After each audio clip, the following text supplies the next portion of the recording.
টি-টোয়েন্টিতে আয়ারল্যান্ডের বিপক্ষে সিরিজ জয়ের পারফরম্যান্সে র্যাঙ্কিংয়ে উন্নতি হয়েছে টাইগার তারকাদের। ব্যাটার তালিকায় ২১ ধাপ এগিয়ে ৩৮ নম্বরে পারভেজ ইমন। ৩ টি-টোয়েন্টিতে ৩৮-এর বেশি গড়ে ৭৭ করেন এই ব্যাটার। সিরিজের সর্বোচ্চ ৮৯ রান করে ৫ ধাপ এগিয়ে ৪৩ নম্বরে উঠেছেন তাওহিদ হৃদয়।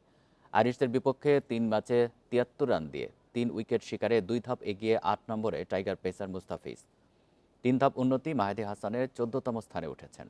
রিশাদ নাসুম এগিয়েছেন ৫ ধাপ। টি-টোয়েন্টি অলরাউন্ডার র্যাঙ্কিংয়ে শীর্ষে উঠেছেন পাকিস্তানের সাইম আইয়ুব। সাউথ আফ্রিকার বিপক্ষে প্রথম ওডিআইতে সেঞ্চুরি করে ১ ধাপ এগিয়ে ৪ নম্বরে বিরাট কোহলি। শীর্ষে থাকা রোহিত শর্মার সঙ্গে ব্যবধান ৩২ রেটিং পয়েন্টের। ২০২১ সালে শীর্ষস্থান হারানোর পর আর ফিরে পাননি কোহলি।